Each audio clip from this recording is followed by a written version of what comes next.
Are we here? Yeah, hi. Is everybody in? Yeah. The ceremony is about to begin. Okay, welcome everybody to creating the active cinematic experience of Uncharted 2 among thieves.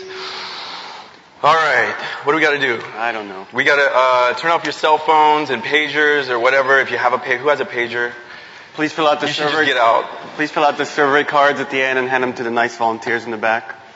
We got a lot to talk about, so we just need to get into it. My name is Bruce Straley. I am the game director of Uncharted 2. I've been at Naughty Dog for a little over 10 years now, and I've been in the industry since 1923. My name is Neil Druckmann. I'm not quite as old It's good you're reading, by the way. as Bruce. How dare you? Let's see, 2005, I graduated from Carnegie Mellon Entertainment Technology Center. Yeah. Woo! Wait a minute. And I've been at Naughty Dog ever since. So, let's get started. Active cinematic experience. What is this thing? What are we talking about? So a quick definition so we're all on the same page. Active, right? Here we're talking about the player's participation, the interactive part of our game, what makes our medium unique. Cinematic, movies, anything of filmic quality, right? The cameras, pacing, performance of the actors, music, everything that makes your favorite movies great. And then we have the experience, right? The sum of all the parts. This is the player's personal encounter with the game. And as you'll see from this talk, it's the experience that matters most to us. It defines the quality of the work. So you put them all together. Ready? Ready.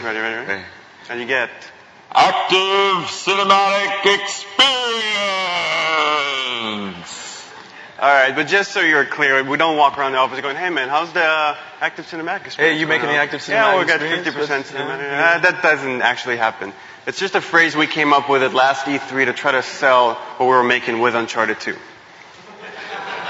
But it does actually mean something important to us. So what we're saying by all this, and this is really the theme of today's talk, is that the narrative drives the gameplay.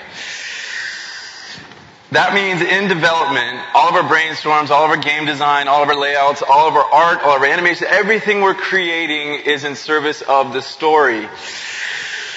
I know a lot of you smart game designers are out there thinking, what the hell are they doing, man? Ruining our games industry. Well, here's the deal. A lot of games are fun to play. They're visceral, they're action-packed, a lot of big explosions. They get the action right, but they're lacking any emotional emphasis on the moment-to-moment gameplay. It feels like you're just playing the game to finish a task. So there might be a story, and the story might even be good, but it seems like there's a separation between the two. It's like it doesn't have any real impact on the game design. Right, and we wanted the narrative to have a large impact on our gameplay in Uncharted 2. We're learning all these story and narrative techniques in our spare time, and we want to see if we could implement them into our gameplay design. Could we get the player to be more emotionally invested in what they're doing in the game? Now, we're not masters of this by any means. Game of the year. But we want to share with you what we learned along the way on Uncharted 2. So let's get started. Alright, so story development process at Naughty Dog. And we're talking about story development, not writing. If you guys were able to see Amy and Josh's excellent talk yesterday, I'm sorry if you missed it. You should invest in a time machine and go back because it was awesome. But we're talking about from scratch story development. So, because we're such a story-driven game, we're often asked what comes first, story or gameplay? Well, it's both, or neither, however you want to look at it, but there is no real first. It's whatever's going to create a richer experience. So a story idea can motivate a gameplay sequence, and a gameplay idea can motivate a story sequence. But what's important here is that the story team has to be thinking about gameplay at all times when coming up with story ideas. We at Naughty Dog believe that the story cannot be retrofitted in at some later date. The story and the gameplay have to be considered at the same time, simultaneous creation of the two. We don't have a story person off in a corner office, coming up with story ideas independent of the development team. If you're going to create a seamless narrative experience, then the gameplay team and story team have to be on the same page. Thus, our story team is the gameplay team. Our gameplay team is the story team, right?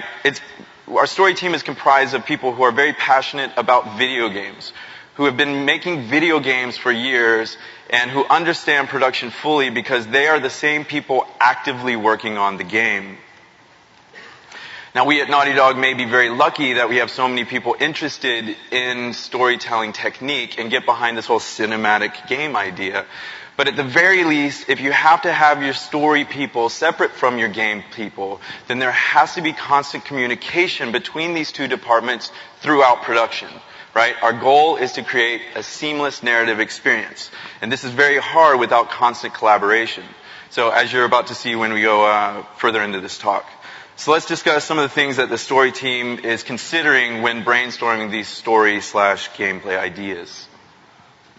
So the first question when we start a new game is, what genre are we working in? We're trying to create an experience, and just by picking the genre, and as soon as players know the genre of your game, they start to get certain expectation in their mind of what that experience is going to be like. So just think of any genre, right, like horror, sci-fi, and that already starts setting images in your mind about setting, story, characters, or even like a genre of gameplay, mechanics, pacing, tone. So all these images are coming into the player's mind. And for us, we picked the pulp action-adventure genre, right, which has this large history of existing work. So we're big fans. We started getting all these images of like gameplay mechanics and stuff in our mind. But we wanted to go deeper than that, deeper than just the cliche first ideas that come to our head. That means a ton of research. So we're looking at movies, books, graphic novels, anything we could get our hands on that's associated in any way with the genre, even really bad movies. Right? So we're watching them and we're compiling pages and pages of notes of this stuff. The idea is to try to distill the genre into its conventions and tropes. We're trying to find patterns between all these stories, to find a formula of sorts of how you put this kind of story together. So when we're building our story, we can reference back and see, are we staying within our genre? So here's just like this whole packet right here is just from Temple of Doom, right? It's all moments from the movie that we can think are relevant in some way. And it could be something as specific as being left behind in an unpiloted plane, or more general, like the hero walking right into an enemy trap. These became inspiration for game mechanics, setups, or just tone and vibe of the story. But the point is that we're doing all this kind of research legwork really early so we can understand our genre inside and out before we make any decisions about the story. And it was important that everyone on the story team and the gameplay team is doing this kind of research. That way we're all building a similar language. We all know the same movies, the same books. And by having all the same kind of base knowledge, it becomes much easier to discuss our goals and even solve arguments about what can and can't go into our game or story. So, when you're working on your game, ask yourself really, what genre is this in? And it could be a combination of more than one genre. It just means more research. Do your research early, master the conventions of your genre, and this will really help define your reality and set constraints for grounding your game's world. What's so important about grounding your world? Well, ultimately, we want the player to take our story somewhat seriously. So this means we're trying to create a believable world with believable characters. Grounding your world sets up the constraints that your team is going to work within to create and maintain the reality of your story. It defines what's going to be possible and not possible inside of that world. So let's say Nathan Drake is trying to get to the rooftop of this Nepalese war-torn hotel, right? We would never have him do something like this. Now, this might be fine for James Bond in his world, but it doesn't work for Nathan Drake in the pulp action adventure world. Even though jetpacks are a real and usable device in our reality, right? And even though as game designers, we might think, jetpack might be pretty cool. Yeah, I can make that work, right? Well, we decided early on that this doesn't work for Nathan Drake in the world we're creating for him, right? So we have to design within these types of constraints. Working within these constraints helps maintain the tone of your genre. And a grounded world goes beyond just genre. We're trying to create characters that have depth to them, right? That have real motivations to their actions. Now, if we allow the player to do things that are inconsistent with the characters or how they are written, right? Then we end up sacrificing the believability of those characters for some quote-unquote cool, a jetpack, right? Thus, breaking our players' narrative experience. For example, Nathan Drake would never do harm to innocent people, right? So we can't allow the player to do that either. Hence the museum sequence early in the game where we design setups where the player has to use chokeholds and a tranquilizer gun to neutralize the guards. These actions don't break his character. Likewise, when considering animals for the game, the yaks in the Tibetan village are only around when the player goes through the first time, when it's all pastoral and light and pleasant, you're greeting the villagers. When you come back from the ice cave, you find that Lazarevich has attacked, thus you can pick up a weapon, thus we've removed the yaks from the village. Now as a production note, just as an aside, we tried placing dead yaks around, like plopped them down, they're all on their side, and they've got this like wheezing animation, little hoof twitch, and it was just too much for the type of tone of game that we were trying to create, so we ended up pulling them. So, alright, what about these guys? We created a cast of characters surrounding Drake that reflect different facets of his personality. So even though they're all cut from the same action-adventure cloth, they don't all have the capabilities that Nathan Drake, that our rugged hero does, right? Are we gone? All right. So, for instance, Chloe and Sullivan. Now, Chloe's great with a gun, right? She'll murder a fool, like, at the drop of a dime, like, whatever. But she can't exactly, it'd be ridiculous to see her boosting up a 6 foot tall, 180-pound man 10 feet high in the air, right? And Sully, Sully would just break a hip. So, whereas Tenzin was designed as sort of our local village badass. He's kind of our rural equal to Drake. So he can boost Drake up, he can climb around, he can act like a monkey, no problem. But the point here is the gameplay design has to obey the limitations inherent in the characters we are creating. So another way of dealing with these character constraints is through the use of narrative. Some of our characters can't traverse like Drake, like we said. So we'll create narrative reasons to split them off in order to create more interesting and complicated traversal sequences. An example of this is the elevator sequence in the war zone, where we leave Chloe trapped inside of the elevator with Drake left on the outside to climb around the outside, shoot some fools, whatnot, to get to the electrical room at the top. Now these actions don't break their characters, and we get some cool gameplay out of it as well. But I'm not going to lie. There is a downside to working in all this talk about a grounded world. As creative people, we want to create cool shit. Simple, right? But working within a grounded world's constraints can sometimes feel very limiting and frustrating at times. But as developers of entertainment, we must stay focused on our greater goal of delivering a fun and engaging experience. We have to step back and weigh our options, right? Preserve our narrative or create quote-unquote cool gameplay, which is the easy way out, kind of, right? So it turns out that if we're willing to work within the grounded world's constraints, we can actually do both. Now, everything that we create has to pass the litmus test of our reality. Would Nathan Drake, does it work for him to use a jetpack? Would he slit a man's throat? Can Elena make that jump? Pass this test and you're on your way to creating a believable world with believable characters that the player can get invested in. So once we get them invested, once we got them hooked, Neil's going to describe how we can keep them there. Through pacing.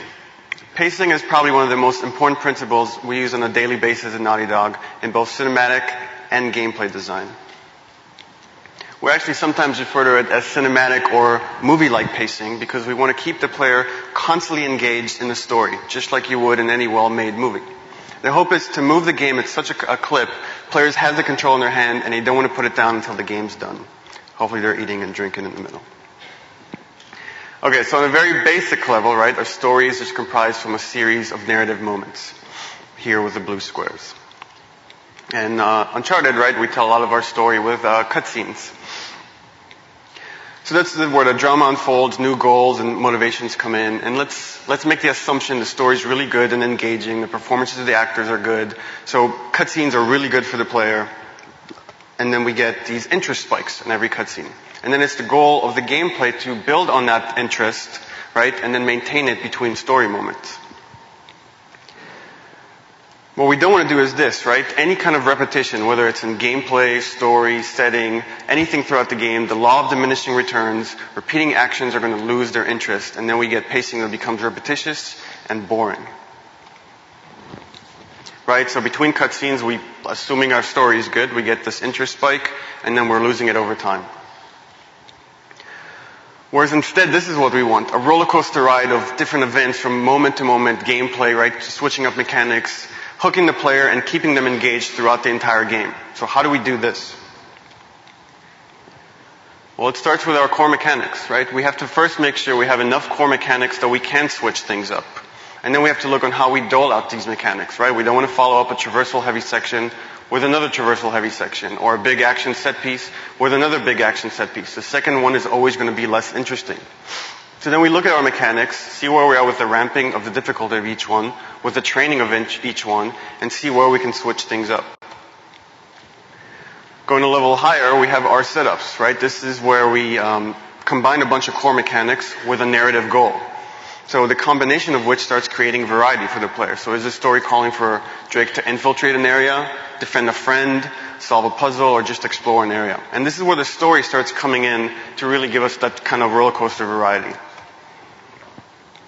This one might be obvious, but we forget it sometimes, right? Environments, switching up the location, the time of day, using our dynamic weather system. These are all ways to keep things fresh for the player and getting them interested in where they are and what's happening around them.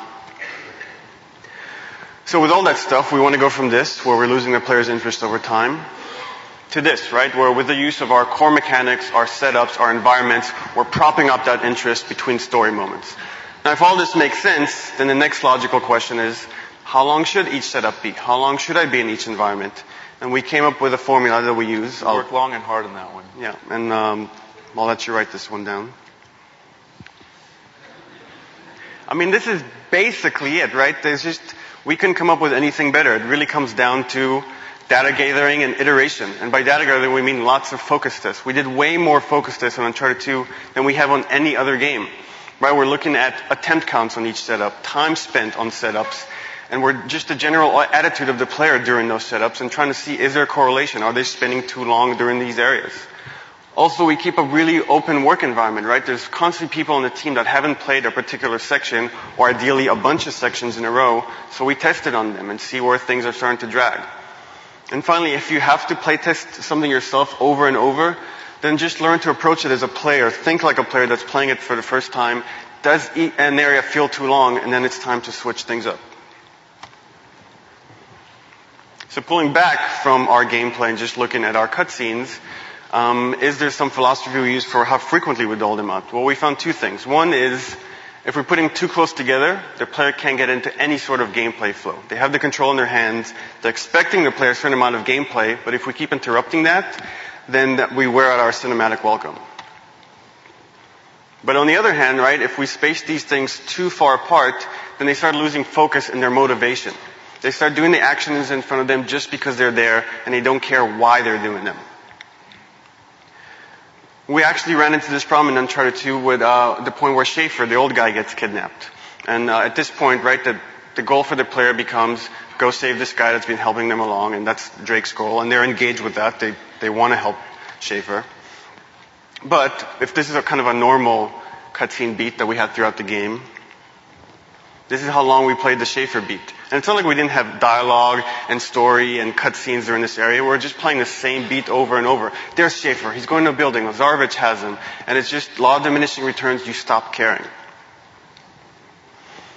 But if you look at the moment to moment in this section, we actually had a bunch of variety. Sure, we probably stayed in this one environment for a little too long, but we had huge gunfights and big open spaces, some of our best traversal in the game, even a big like action set pieces like a collapsing building, collapsing bridge. But it just came down to you can only chase this old guy for so long before you stop caring why you're going after him in the first place. And the lack of motivation just made this part drag, despite the moment to moment variety, at least comparatively to the rest of the game. And coming back to this, it just stresses the point where, yeah, you need the variety in your gameplay, but if you're going for a story-based narrative, you really have to have enough story to support the entire length of your game. So that's how we use kind of pacing to keep the player engaged, and Bruce is going to go over another story technique that we use. The gap. All right. So one of the things we were trying to do with this whole narrative and gameplay stuff was get the player to feel like they are the hero in our quote-unquote playable story. So when thinking about how to do this, how to parallel the player's emotions with those of the heroes, we found a story concept that was directly applicable to our gameplay design, and that is the gap between expectation and result. So, right, you're heading down a path, you expect one thing to happen, right? You're heading down a path, you're heading to your goal, everything's going as planned, I'm going to get to the end of the street, and then the gap opens up to reveal a different result. Your reality has changed, and now you have to react to it, right? So, the gap creates an element of surprise and a challenge for your hero, aka your player, both narratively and in gameplay. So the simplest example, right, the one most commonly used in games today is the way the enemies are introduced, right? The player's here, heading down a path, everything's going according to plan, but wait, enemies! Oh, I'm so surprised, I didn't expect that. But maybe there's a better example. So on the hotel roof in Nepal, Drake and Chloe set up the goal of getting to a very specific goal, right? See, goal, hero, goal. And so the player takes the first action, which is the simplest action of heading towards that goal. This sets up the player's expectations that, yes, they're going to climb off of the hotel roof. Yes, they're going to end up on the ground. Yes, they're going to continue down the path. Yes, they're going to get to this goal. Yes, this is going to be very boring. I mean, that's not a very interesting story, right? Nothing really to it. So we need something to surprise and challenge our hero, aka our player. So here comes the gap. We're going to flip the script. Lazarevich's helicopter comes up to force Drake and Chloe to take another route. This other route is called the second action. The gap has applied pressure to our characters and forces them to use their heroic abilities if they are to now reach their goal. Right? They have to avoid being shot by a helicopter, survive swarming enemies. They have to survive a freaking building collapse. Right? So the gap tests our players' heroic will. Right? We're basically asking them, are you capable of surmounting these new and more dangerous obstacles? Now, another example of a less intense gap is when we enter the war zone. We set up the player's expectations that the player, aka our hero Drake, is going to simply head down the path and meet back up with his partner Chloe. But then we open up the gap by blowing a bus up and throwing a bunch of rubble in the player's path. The simplest path is now cut off. Meeting up with Chloe isn't going to be as easy as expected. So now the player has to find a new path, and it's going to require him to use more difficult maneuvers, more of his traversal moves, right, to now reach their goal. This is their second action, and these are examples of the gap in gameplay. In application, the most effective gaps aren't always at the accomplishment of a goal or at any real predictable moment in the story or the game. Predictability is going to lead to a stale experience, and that's generally how a lot of us seem to use enemies in games today. So the idea is to catch your audience off guard. You want to try to vary the timing of your gaps. Likewise, you want to vary the intensity of your gaps. Fighting enemies isn't going to be as intense as climbing over a burning bus, which isn't going to be as intense as surviving a collapsing building. But all of these have their place in your game design. Right? The gap should create these little interest spikes that resets the hook in the player's mouth, right? But it shouldn't trump your scene's climax, which we're going to get into a little bit later. And always remember to keep your gaps grounded, boys and girls. Just because it's going to be cool to have a tornado sweep through your environment in the middle of a gunfight, yes, this is a gap. It's going to surprise the hell out of the player, and it might even force them with visibility problems or whatever to overcome this new obstacle. But it doesn't mean it's going to make any sense to your story whatsoever. So think about where your narrative is going and try to fill in your gaps appropriately. So whenever we start laying out a level, we repeat this mantra: what's the gap? When is a good time to surprise the player? How intense of a surprise can we create? And what type of gap is appropriate for this point in the story? We believe that having the player play through these gaps puts them in the shoes of the hero. It gives them that same sense of accomplishment and heroic growth that the protagonist is also feeling in the story. So as Bruce explained, one way to make a moment stand out is using the gap. But another important tool that we have is contrast. So visually, he's pretty cute. Visually, a large change in color makes an element stand out, right? And with the active cinematic experience, we want to use contrasting tones in story and gameplay to make our most dramatic moments really stand out. So we do that by using each gameplay type. It has an inherent intensity value associated with it. So for example, action set pieces are up-tempo, high intensity, versus say something like a puzzle is much more down-tempo, low intensity. Similarly, story beats have an inherent narrative value associated with them. So if things are going well for Drake, we say that's an upbeat moment. If they're going not so well for Drake, it's a downbeat moment. So as narrative designers, we want to create a structure that makes the climactic moments in our story and our game really stand out. So instead of doing something like this, where we're gradually building towards our climax, we want to do something like this. So we find our climactic moments, and Bruce will talk about how we do that later, and then we sandwich them with moments of opposite value in intensity in order to make them stand out. So let's look at some examples of how we did that in Uncharted 2. So in the museum, right, Drake just stealthed his way through the museum with his partner Flynn. They're both super excited. They found Marco Polo's lamp. It's definitely a narrative upbeat moment for Drake. And we did that in order to contrast Flynn dicking Drake over and taking the lamp for himself. A narrative down moment for Drake. And this works on gameplay level as well, right? So before the double cross, we're doing all this trust building between these two characters. It's very low intensity in gameplay as they like help each other out, boost each other, stealth through the environment. And that's the contrast, right? Again, the betrayal of Flynn, which is followed up by a very high action set piece moment, right? The alarm's going off, soldiers are chasing Drake and he's running for his life. An up-tempo beat. Similarly, in the village, before and after the ice cave, right? When we first get introduced to the village, it's bright, quaint. I mean, Drake is making his way through. There's no real gunfights or anything. All you could do is interact with the villagers. It's very low intensity. Versus, on the way back, after Lazarevich has attacked the village, now it's very high intensity, right? It's all this gunplay and fighting and explosions and the tanks coming around the corner. And this is made to really make the point stand out that Lazarevich has attacked this peaceful and quaint village. Now this is an interesting example because if we look at the narrative beats, they're kind of the opposite. Right, when we start here, it's kind of an upbeat moment for Drake. He's not gut shot anymore.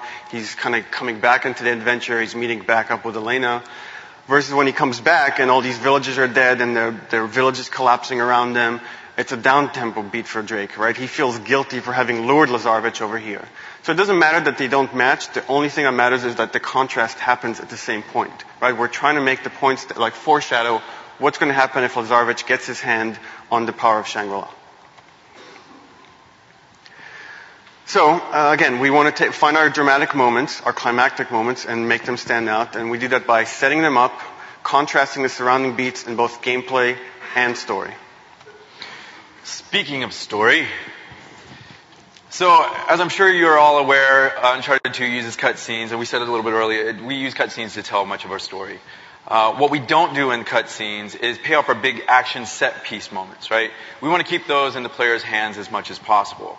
We use our cutscenes to get into the emotions and the character moments in the story because they let us leverage the language of cinema. So it lets us leverage the language of cinema by using things like composition, close-ups, wide-angle shots, right? Basically any shot that's not over-the-shoulder player camera, dramatic editing, etc.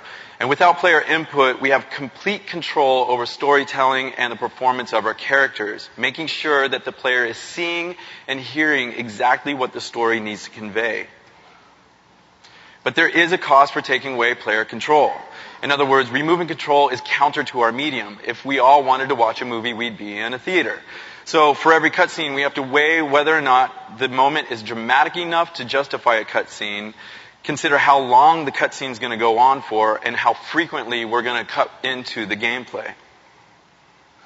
Alright, so if we're trying to create this seamless narrative experience, we need to transition between gameplay and cutscene as smoothly as possible.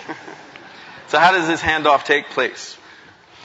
Alright, so in the past, with a few exceptions, we just triggered the cutscenes by entering this cutscene trigger region, right, without placing too much thought on the transition. But that comes with problems, such as physical continuity. The player could be in any physical state when he enters this region, like running, jumping, or what you see here, he's rolling into the region. Now, if that state doesn't match Drake's at the beginning of the cutscene, you have this physical continuity break. Likewise, the camera could be in any orientation when you cross this region, creating an unpleasant cut at the first shot of the cutscene, or in film, what they call a jump cut. And then there's tonal continuity. If the player has just finished an intense fight and Drake walks into the cutscene all nonchalant and chill, like, what's up, there's this tonal continuity break. So we're going to try to match the intensity of the gameplay with that of the cutscene. Then we've got player character continuity. Now, this is the difference between how the player feels and what the character in the game is feeling. This is kind of a toughie, but it happens early in the game when you're heading towards the Purba Dagger. So in-game, the player sees all these cool trains up ahead, all that cool artwork, all the interesting stuff, luring the player forward into all this cool art, right? So they're going forward like, cool, I'm going to investigate what's up with these trains. They enter the cutscene trigger region, and then Drake starts off the cutscene all marching forward, no big deal, like looking at the Purba Dagger. Player's like, what happened to my trains? Drake's like, Purba Dagger. Trains, Purba Dagger. That's the player character continuity break. So these might seem like little different, like we might be nitpicking here, but they are enough to remove the player from the experience, just enough to start questioning the game and stop focusing on the story, right? This is not what we want to do. So, going back to our earlier question, what's a better way to make the transition? Sans Barry White. Uncharted 2, we tried to initiate them on an action. Now, we missed a few spots here and there, but eat a dick. Now, an example of this is a forced player action. As you can see in this example, at the beginning of the game, we force the player to jump out of a falling train car.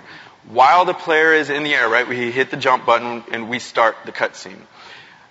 Because we can predict the player's state, we can make the transition flawless. And because the player initiated the action by hitting the jump button, they're expecting a result, so it doesn't make the cut or the transition that abrupt.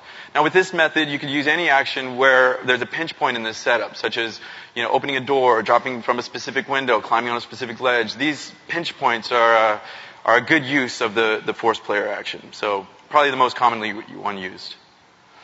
If you can't constrain where the player is going to be or what they're going to be doing, then you can try to cut on an external action or a non-player initiated action.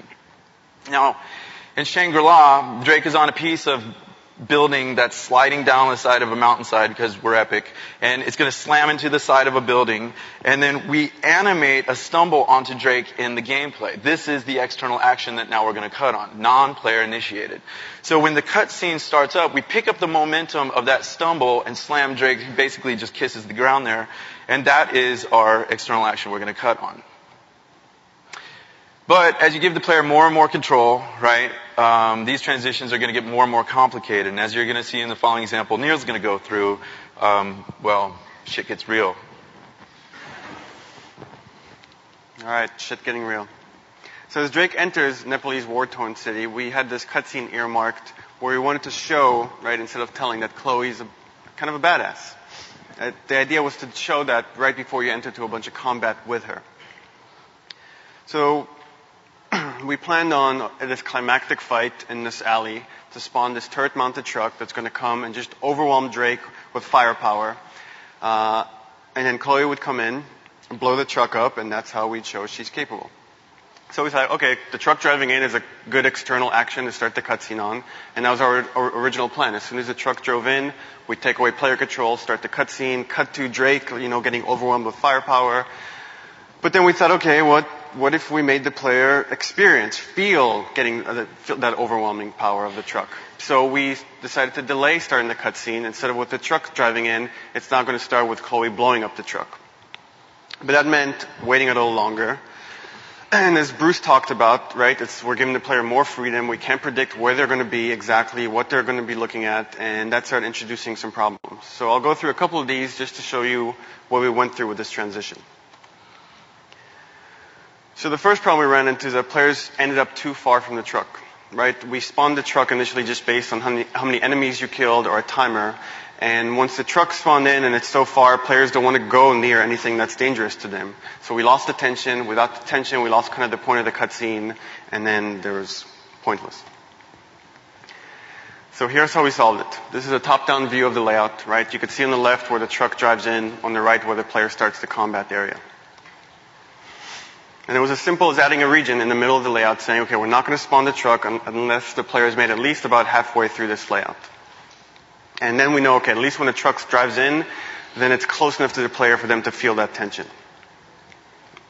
The second thing we did is where you see that star right there, it's this kind of dilapidated laundromat. we spawned a bunch of soldiers in there. So once the truck came in order to beat these soldiers, the player had to get even closer to the truck to get the angle on them. So again, we could apply more pressure to the player. The second problem we ran into is that players just weren't facing the truck at the point when it blew up. And then that made for kind of a weird, abrupt transition into the cutscene. So the first thing we did is we added a frustum check saying, okay, only blow up the truck if it's actually on screen. And then those guys in the laundromat, we said when there's just a few of them left in this combat, they're scripted to run right in front of the truck so that when the player's fighting them, they're looking in the direction of the truck. And there are actually a bunch of other issues with just this one cutscene. And you might think, okay, is this really worth it? And we felt, okay, making the player feel something and then using that feeling to get into the cutscene is totally worth it, right? That's what we're trying to do with this active cinematic experience. That's how we blend story and gameplay, not make them kind of separate. But collaboration is essential for this to work, right? I mean, designers have to know what is that first shot in the cutscene, what is the tone of the story in the cutscene, so they could try to match it in gameplay, and maybe they need to change a few things about the cutscene. Likewise, animators, they need to know what is the tone of the gameplay right before, what action is the player taking right before the cutscene starts, and maybe they need to influence some of the gameplay to match what the story needs. So in the future, we're actually going to pay even more attention to this kind of stuff because we feel it was totally worth it for us. And that kind of gets us into our next point.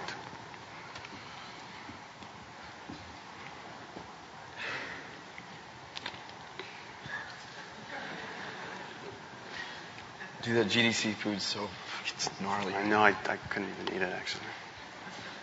Are we good? Is it good? All right. I hate load screens. All right, we've been talking about cutscenes for a bit, but there's this one thing that may cause a little bit of confusion going forward. That is the concept of scenes. Man, load screens. All right, when we're talking about scenes, or we don't mean our cutscenes. As we're describing earlier, the cutscene is just that moment in time where we remove control and we're getting into our story exposition. A cutscene is simply a device or a tool that we're using. But with scenes, we're talking about a broader story concept that kind of umbrellas the way we're going to design and write both our story and our gameplay. Stepping back for just a second, now here's a classic story arc. From beginning to end, from left to right, the events throughout the story timeline lead to an irreversible change in the protagonist by the climax of your tale. Think of a scene as like a mini-story. It's a collection of one or more events that creates at least a moderate change in your protagonist. So, I feel an example coming on. Now, when we enter the Nepalese war zone, the scene starts after Drake has crashed his Jeep and lost contact with Chloe. Drake's state changed from safety, everything's going according to plan, he's going to meet up with Chloe, everything's cool. Then the Jeep crashes, leaving him lost and alone to find his way through a hostile environment to meet back up with his partner. Now, while there are minor conflicts introduced in gameplay, these are the gaps that we spoke of earlier, they aren't major enough to constitute the meaningful change that the scene needs, right? So they're all similar beats reinforcing the scene's tone. Therefore, we're still within the same scene. The scene climaxes, as Neil was describing, when Drake gets cornered and overwhelmed by the incoming turret truck. And when Chloe comes in with an RPG and blows it up, rescuing Drake, our scene ends. A moderate change has now taken place in Drake's world. He went from being lost and alone to now he's back together with his partner Chloe. So why is this combining of cutscene and gameplay and sort of story concept and scene, and why are we here? All right, well, it lets us start thinking about scenes. It lets us start thinking about our moment-to-moment gameplay and how it can match the tone of our story. As we're designing an area, we have to think about what is this scene about. So in this case, it's about Drake entering a war-torn city alone. That's our tone. So our moment-to-moment gameplay has to reflect that. We've designed in traversal areas to add that sense of exploration, like that sense of finding your way, where encountering Lazarevich's men in stealth setups leads to that sense of the unexpected arrival, like they don't know that you're coming. So all of our gameplay ideas are focused on that tone, right? But the trick here is not to deviate to the gameplay that conveys a different tone. Otherwise, your scene's going to lose its focus. A historical puzzle at this point is going to elicit a different emotion out of your player. You don't want to do that. So how do you know that you've come to your scene's end? Well, we're looking for that moderate change. So in this example, Drake's world switches from being overwhelmed by Lazarevich's men to relative safety. Instead of being alone, he's now teamed up with his partner Chloe. And instead of being lost, he now has the next clue for finding Shangri-La. And as we talked about earlier, creating contrast around our dramatic moments, right? Our scene climaxes are those dramatic moments. By looking at where your scene ends, you find where you need to place the most contrast. And finally, the main reason to look at this concept of scenes is it allows you to start thinking about the moment-to-moment gameplay and how it can reinforce your story. Use your gameplay mechanics in a way that helps embellish your scene's objective and builds towards your scene's climax. Neil's going to go through a different example. So the injured cameraman scene is a slightly more complex example of how we use the scene principle. A little bit of development history about this. One of our initial story goals for Uncharted 2 was to create a rift between two main characters, Drake and an ally. And not like a betrayal like what we did with Flynn, something that would develop over time. And that kind of became the inspiration for writing and designing Chloe. The idea was to build the relationship at the beginning of the game and then rip them apart at the climax of the injured cameraman scene. So, knowing where we're going, knowing what that climax of the scene is, we want to create narrative contrast right before. So, right before that scene starts, the two are closer than they've ever been at any other point in the story.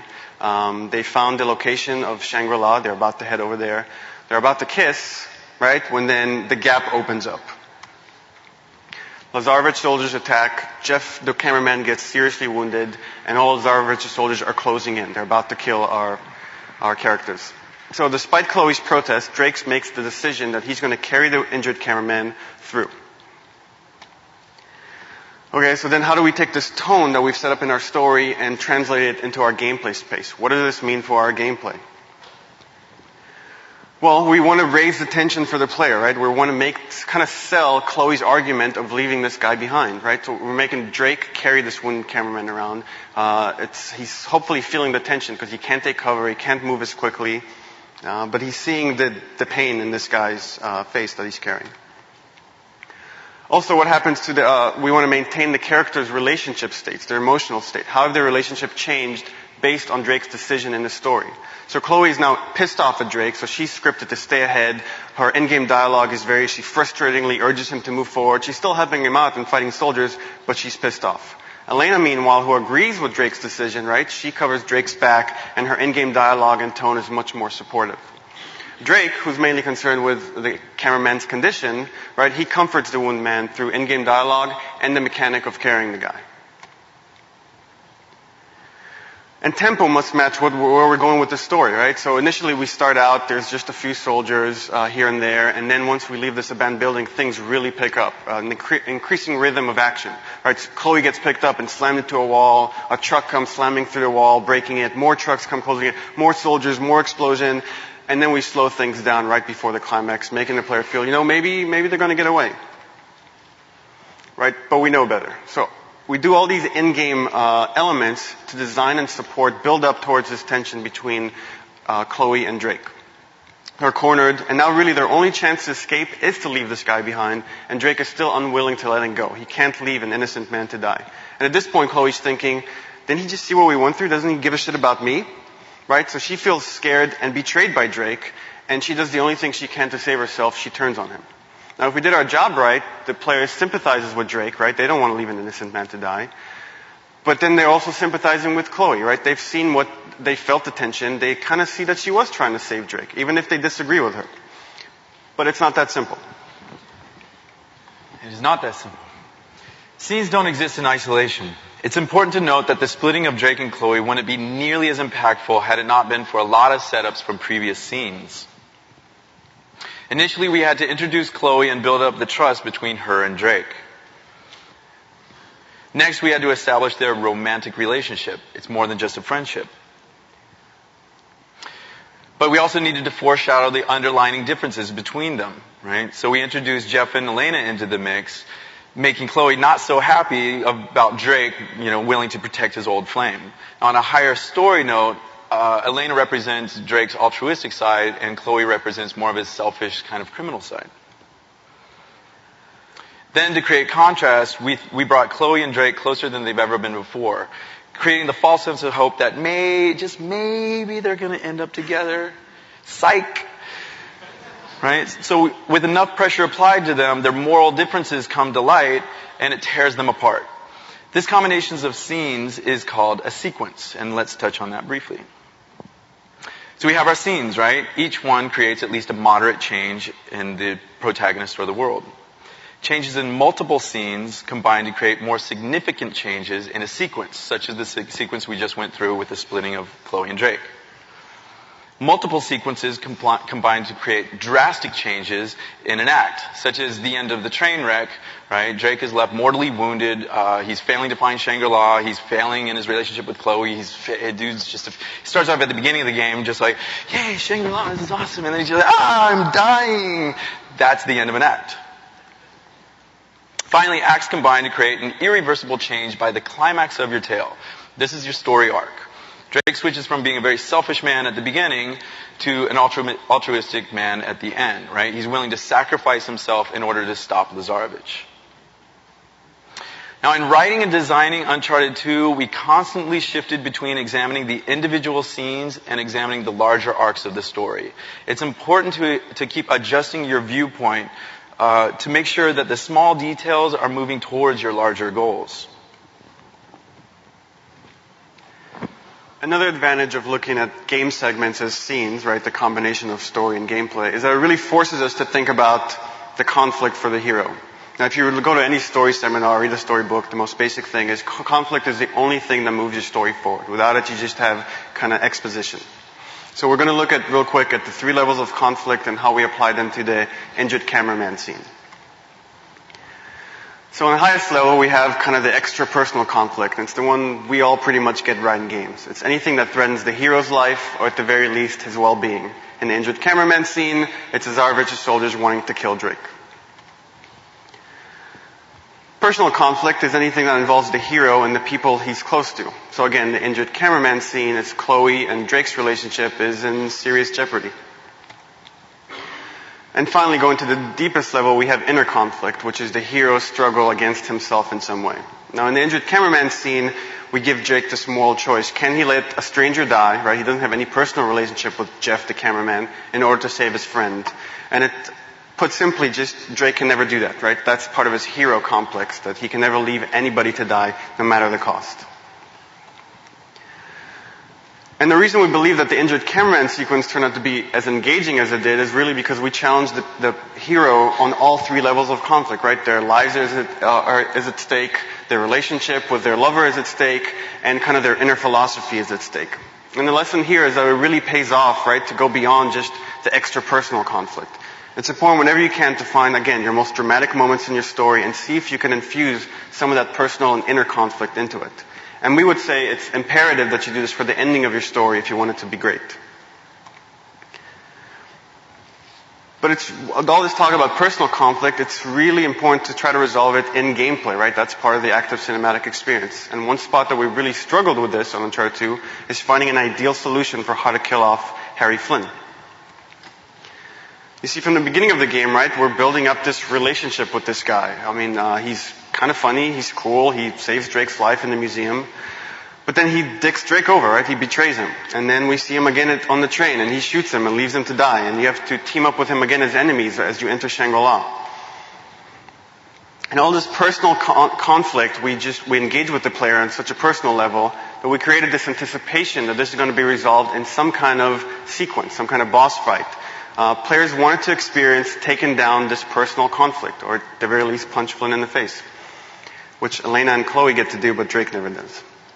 And this building up of emotional hate towards this character and then trying to resolve it in gameplay is, again, the active cinematic experience. And this is arguably would have been a more important fight than fighting Lazarevich, who just represented kind of the extra personal conflict, the thing we've been dealing with throughout the entire game. But with time running out, We just couldn't line up Drake's motivation, Flynn's motivation, and what needed to happen with the story with a gameplay sequence that would just do them all justice.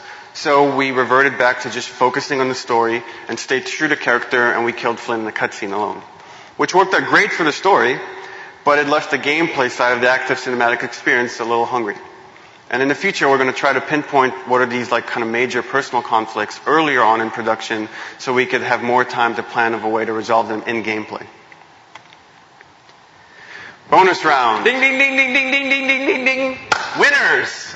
All right, so this sounds cooler than what it is, actually. This is the point where we get into the stuff that we don't really have time to get into because it's too much to get into, so we're just going to get into it. In-game dialogue and helping maintain the story and tone of your characters throughout gameplay, it cannot be overstressed how important in-game dialogue is. You want to keep your characters alive in your players' minds, so try to have them respond contextually to things in the environment, the situation at hand, or just tell secondhand story information. This not only keeps them alive, but it's going to keep your player engaged. Contextual movesets and animation, right? I mean, such as the ones you're seeing here. Drake putting his hand up when he's next to fire, when he's in the snow, he's shivering, and during the part where he's injured, like he's gut shot, he stumbles in the snow. All these little small kind of touches really help ground the character in the world and help let the player find interesting stuff about your character. And by the way, it's amazing how much work we put into a freaking collapsing building, and after every focus test we hear, dude, did you see how he puts his hand up next to the fire? That was awesome. Bang for the buck right there. Alright, but don't be a slave to these details. Alright, for a while we kept the stumbling animations in during the train wreck fight. Narratively, it fit. Drake was mortally wounded, but it played like crap because we lost the responsiveness on the controls. So we took out the slow run, we took out the stumbles while the enemies around, creating what was a much, much cooler fight. One of my favorite fights in the game, and made it all work. Now, whether this fight should even be in is a pacing problem, and that's not what this slide is asking us. Whenever you can, replace inappropriate actions with one just makes sense for the context you're in. One of our designers noticed that pretty much every focus tester walked up to villagers and tried punching them in the face. So we took advantage of that and just replaced the punch with handshakes, waves, kicking a soccer ball, and no one missed a punch, right? Instead, players were pleasantly surprised and enjoyed the ability to interact with the villagers. So our cutscenes do a great job of establishing our characters, but in-game we have this camera which is, in cinematic terms, poorly composed and lacking drama. The repetition of this camera is going to create a disconnect between the player and your characters. So kind of back to that pacing talk way early in the talk, wherever you can, try to insert a character moment. Right? Little bits of story that aren't big enough to justify a cutscene or the gaps that we spoke of. Basically anything that can justify a camera shot of your character's face to re-inject them back into the player's mind. But going back to our in-game cameras, we constantly ask, how can we inject more life, more tension, more drama into our playable moments, right? So during traversal sections, when we're not aiming at anything, it's kind of easy, right? We could use fixed cameras, blind cameras, anything to create more drama for the tension of the climb. And then for something like our train sequence, we added an additive camera shake that we could control with script to convey kind of the rattling of the motion. So keep thinking about dramas for your in-game cameras. Pacing lesson. Keep it core. To maintain our pacing, we felt it beneficial to keep our playable epic set pieces rooted in our core mechanics as possible. This allowed us to create cool stuff anywhere in the game without having to stop to retrain the player on some completely new control scheme. And make sure you're using setups and payoffs throughout your entire game, right? A couple of examples are, we introduced a helicopter early on in the Nepalese level, so we could then bring it back in to cause the building to collapse. Also, we show that the sap from Shangri-La is flammable and explosive to hint at how you can defeat Lazarevich at the end of the story. By using setups and payoffs, you get two things, right? One is you keep events from feeling too abrupt because you foreshadow them early on in the story. And you'll get the player to think back to earlier parts of the story and kind of appreciate the bigger structure of it. One of the most difficult things we ran into when creating these playable, epic, set-piece cinematic moments was the constant struggle between player choice and our cinematic needs. So, because we're an interactive medium, inevitably the player is going to want to do something that the storyteller, i.e. the game designer, doesn't want them to do because it's going to break their tightly scripted experience. So, when setting up one of these playable sequences, we have to step back and take an honest look at what the player is inclined to do and not hang on too tightly to what the designer wants them to do. We need to make sure that we don't break the player's experience by cramming our epic sequence down their throat. We talked about paralleling gameplay and story, but there's also art, music, sound design. So we're just a quick example to just touch on that. So again, Nepalese war zone, we're heading to this temple, and this is kind of a quiet moment. Drake is all with like Elena and Chloe, everything's going well. So the lighting palette, right, just the look of the level, the soundscape, the music, the gameplay, there's no soldiers around, everything conveys this peaceful tone. Contrast that when you're heading out, and again, the cameraman is shot, Lazarevich soldiers are closing in, and now the palette is more blue and drab, the soundscape is lightning and thunder, the gameplay, right, all the soldiers are there, everything just says go, go, go. And this slide is actually a little misleading. They don't all have to be paralleling each other, they just have to be working towards the same goal. So they have to be working in concert with each other. So ask yourself these questions for any one of these areas. Are you paralleling the emotional tone of the story? Are you matching the intensity of the moments? Are you creating enough contrast in your most climactic moments? And are you avoiding repetition to support your pacing in story, gameplay, art, and music? Come on. Load screens. Now, we talked about how important pacing is if you're going to create this like seamless narrative experience. Well, we don't have load screens or stat screens in our game. Once the adventure starts, you're off to the races. Load screens and stat screens not only like break the player's flow, but it just gives them an excuse to put down the controller. It's not just a bathroom break, they're going to turn it off for the night. So we think it's imperative, not just in a cinematic game, but like any game, if you can get rid of load screens and stat screens, good job. Well, to wrap things up, I hope we've impressed upon you just how many things have to work in concert to make something like the active cinematic experience work. And even though we've referenced a bunch of story principles and techniques from a linear medium, we do so only to support the interactivity of our medium. It is through the narrative that the player has greater investment in what they're doing, and we get them emotionally invested in their actions. I think that we'd all like to get more emotional investment in our games, so this means we have to stop thinking about story as being separate from the gameplay. You know, ultimately we are the creators of experience. The experience is the sum of all parts we're delivering to the player. So if your game has story in it, then do yourselves a favor, ask yourselves, would the experience we're delivering be richer if our story had an impact on our game design, on the player's actions? Now, throughout production, we found these story principles just trying to make a better game, and we created what became Uncharted 2. But the biggest factor to making Uncharted 2 really stand out was the quality of the Naughty Dog team. It's one thing to plan a sequence right that combines story and gameplay, but it's completely different to execute that sequence to a level of polish that's going to do it justice. We are very fortunate to be surrounded by all these people who continuously push the boundaries of what our games can do. Thanks, guys.